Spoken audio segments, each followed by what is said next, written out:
थोड़ा पीछे पड़ा रखिए लोग ना सब। चलिए सर, अपनी यात्रा की शुरुआत आप अपनी पदयात्रा की शुरुआत यहीं से की थी गिरवा आश्रम से। कल चुनाव प्रचार का कल जो है वो लास्ट का चुनाव है, आप यहाँ पे आए हैं, क्या कुछ कहेंगे इसको? यात्रा की शुरुआत नहीं की थी। बिहार में बदलाव के लिए, बिहार में सुधार के संकल्प की शुरुआत इसी आश्रम से, इसी परिसर से हुआ था और आज उसका एक चरण पूरा हो रहा है।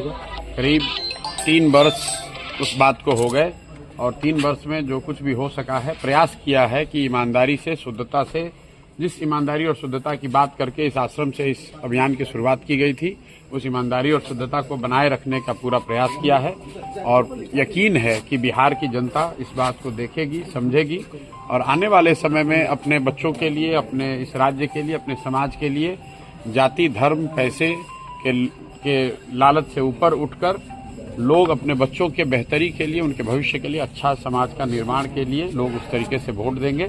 बस यही कहना चाहते हैं। प्रधान जी, क्या फीडबैक है पूरे प्रदेश से आपके पास? फीडबैक मेरे भाई तो किसी के पास नहीं है। फीडबैक तो जो आप लोग दे रहे हैं, जो इलेक्शन कमीशन दे रहा है, वो सब लोग सुन रहा है कि बिहार में पहली बार आजादी के बाद बिहार के इतिहास में सबसे ज्यादा वोट पड़ा है और ये अपने आप में एक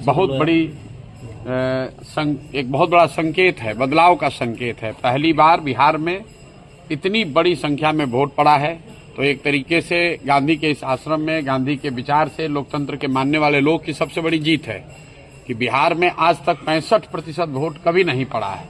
तो हम लोगों का ऐसा मानना है कि ये 65% वोट बिहार में बदलाव का वोट है।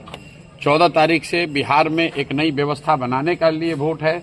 ये वोट इस बात के लिए है कि बिहार में भी अब बच्चों के लिए पढ़ाई और रोजगार हो, बिहार के बच्चों को भी आगे पलायन न करना पड़े, 10-12 हजार के रोजी रोजगार के लिए घर परिवार, बिहार गांव छोड़कर बाहर नहीं जाना पड़े, बिहार में भ्रष्टाचार खत्म हो और इसीलिए लोग इतनी बड़ी संख्या में आकर वोट दिए हैं। जितने भी पत्रकार हैं, विशेषज्ञ हैं, राजनेता हैं, किसी को अंदाजा नहीं था, किसी को अंदाजा नहीं है कि इतना लोग वोट दिया कौन है।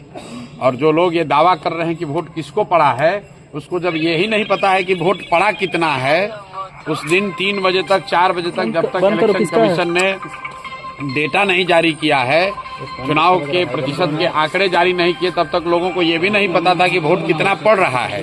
लेकिन लोग टीवी पर, यूट्यूब पर आकर बड़े बड़े बयान दे रहे हैं कि वोट किसको पड़ रहा है। भाई, जब तुम्हें यही नहीं पता है कि कितने लोग वोट दे रहे हैं, तो ये कैसे पता चल रहा है कि वो व्यक्ति किसको वोट दे रहा है? इसलिए